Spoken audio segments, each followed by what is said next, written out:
What's up, everyone? John Rettinger from Techno Buffalo here. The new iPad is out. It's been available for a few weeks. We've had it in our Techno Buffalo labs testing it. I've been using it every day to try and give you the most comprehensive review from a user. Someone who's actually tested everything about the tablet, put it through all of its paces to try and give you guys the most comprehensive review and help you make the choice whether or not the new iPad is going to be right for you. Let's go ahead and get started. So with the new iPad, the more things have changed, the more they've stayed the same. The new iPad is nearly identical in looks to the outgoing iPad 2. Sure, it's a little bit thicker and it's a little bit heavier, but for the most part, they look almost exactly the same. They got that same aluminum back, they've got the same colored bezel, and the screen, while powered off, you really can't see a difference. So it's available in a ton of different models. You've got a 16 gig, 32 gig, or 64 gig Wi-Fi. Then you can throw 4G on top of that. Prices ranging from $499 all the way up to $830. It's shipping with iOS 5.1, but certainly that will get upgraded. From a dimension standpoint, 9.5 inches by 7.31 inches by 0.37 inches. It weighs 1.44 pounds. That's 0.11 pounds heavier than the iPad 2. Display is that same 9.7 inch Retina display. Oh, sorry, 9.7 inch screen. It's now a Retina display.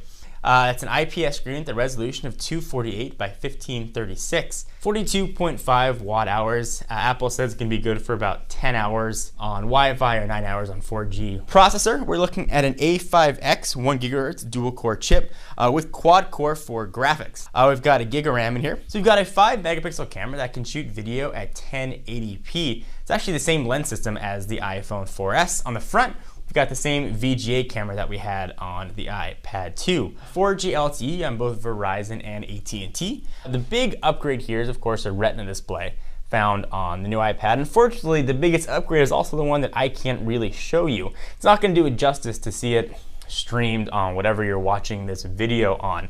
But I will do my best to show you some of the highlights.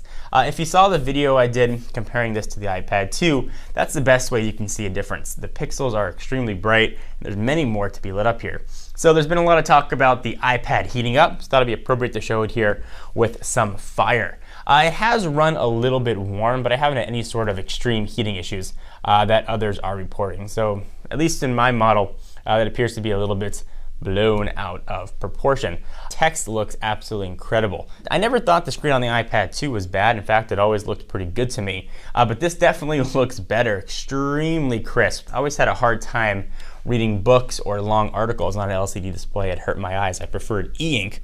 I've had a much easier time though on the new iPad. So if you've run into issues similar to that, definitely going to be a reason to want to consider the new iPad.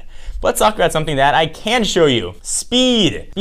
Speed, and speed. We now have an upgraded A5X chip. This is an extremely fast tablet. Go ahead and launching something like Angry Birds that's been stored in memory. It'll launch very, very quickly.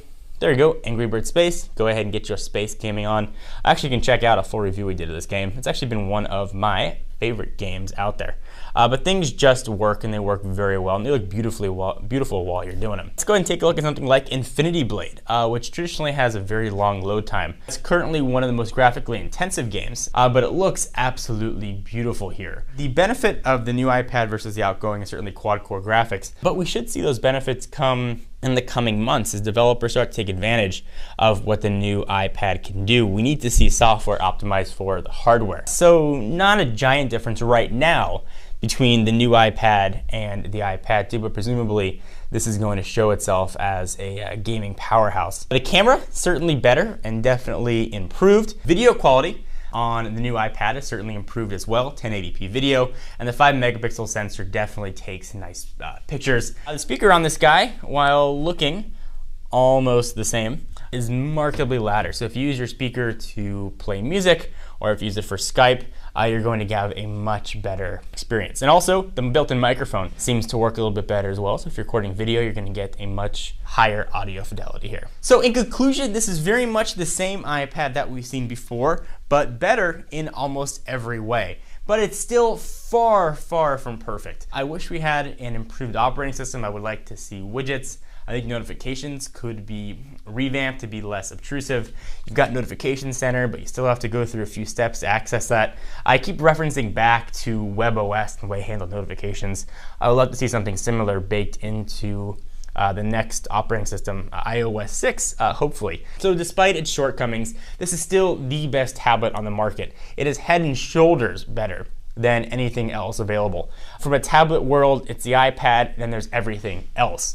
On the phone world, there are a tremendous amount of phones and operating systems that work equally well, or in some cases a lot better than iOS. But in the tablet realm, the iPad certainly reigns supreme. So is it worth getting? Yes, it's absolutely worth getting. If you have an iPad 2, you might want to reconsider the upgrade. If you need LTE, if you do a lot of traveling, it's definitely going to be a reason to want to go ahead and force the upgrade. If you do a lot of pictures or video chatting on your iPad, you might want to consider the upgrade, despite the fact that the front-facing camera is exactly the same. The screen is certainly a nice addition, but I never thought the screen on the iPad 2 looked particularly bad.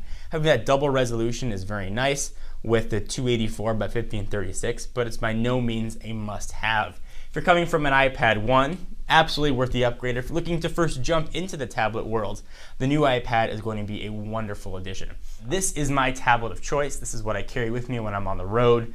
The iPad is a tremendous workhorse as far as media consumption goes. Certainly not, and is not meant to be, a desktop replacement. You know, we hear that post-PC era thrown around quite a bit. The iPad certainly ushering in that era, but we're not there yet. I'm very curious to see what Microsoft does with Windows 8 and how they bridge that gap between a true OS and a mobile OS. So what do you guys think? I'm John Rettinger from Techno Buffalo, and this has been a full review of the new iPad. I'll see you guys in the next video. Bye-bye.